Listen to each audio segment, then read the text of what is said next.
টি-20 বিশ্বকাপে গ্রুপ স্টেজের 3 ম্যাচে শ্রীলঙ্কা, নেদারল্যান্ডস ও নেপালের সাথে জিতে সুপার 8-এ চলে যায় বাংলাদেশ। কিন্তু সেমিফাইনালের দৌড়ে সুপার 8-এ ভারত ও অস্ট্রেলিয়ার বিপক্ষে হেরে যায় বাংলাদেশ। সুপার 8-এর শেষ ম্যাচে মুখোমুখি হয়েছিল আফগানিস্তানের বিপক্ষে, কিন্তু আফগানিস্তানের বিপক্ষে 8 রানে হেরে যায় বাংলাদেশ। বাংলাদেশের দর্শকসহ ক্রিকেট মহল হারের দোষ দিতে থাকেন বাংলাদেশের ব্যাটসম্যানদের। পুরো টুর্নামেন্টে বাংলাদেশি ব্যাটসম্যানরা ধুকেছে।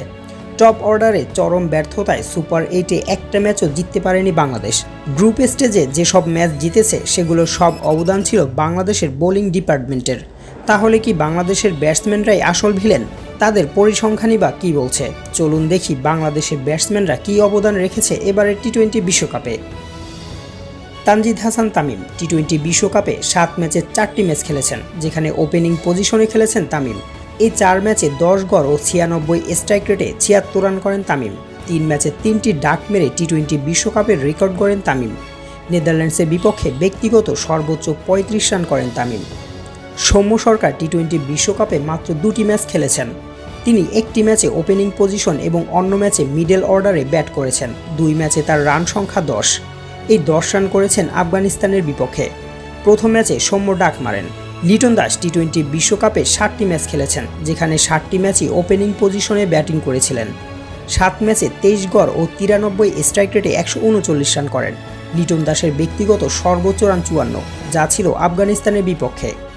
অধিনায়ক নাজমুল হোসেন শান্ত, যিনি সবথেকে গুরুত্বপূর্ণ পজিশনে খেলেছেন এই বিশ্বকাপে। যদিও 7 ম্যাচে 2টি ম্যাচে ওপেনিং পজিশনে খেলেছিলেন শান্ত, কিন্তু শান্ত এই 7 ম্যাচে 16 গড় ও 95 স্ট্রাইক রেটে মাত্র 112 রান করেন। ম্যাচ হারের অন্যতম কারণ এই শান্তর ব্যক্তিগত সর্বোচ্চ রান 41, যা তিনি অস্ট্রেলিয়ার বিপক্ষে করেছিলেন। সাকিব আল হাসান টি-20 বিশ্বকাপে সবথেকে অভিজ্ঞ এবং বেশি ম্যাচ খেলা ক্রিকেটার, কিন্তু সবথেকে বাজে পারফরমেন্স করেছেন এবারের টি-20 বিশ্বকাপে। 7 ম্যাচে সাকিব 18 গড় ও 106 স্ট্রাইক রেটে 111 রান করেন।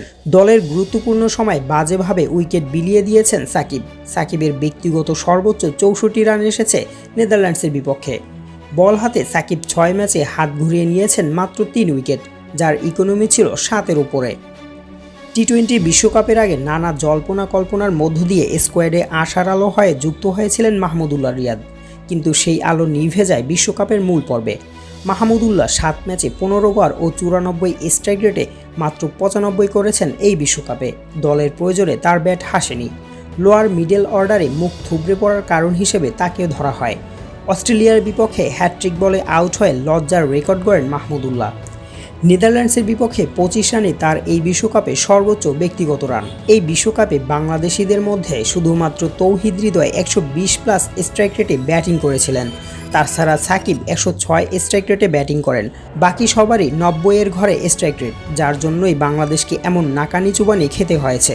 টি-20 বিশ্বকাপে পুরো টুর্নামেন্ট জুড়ে ধুকেছিল বাংলাদেশ টিম, তাই টি-20 বিশ্বকাপে ব্যাটসম্যানদেরই আসল ভিলেন বলা চলে।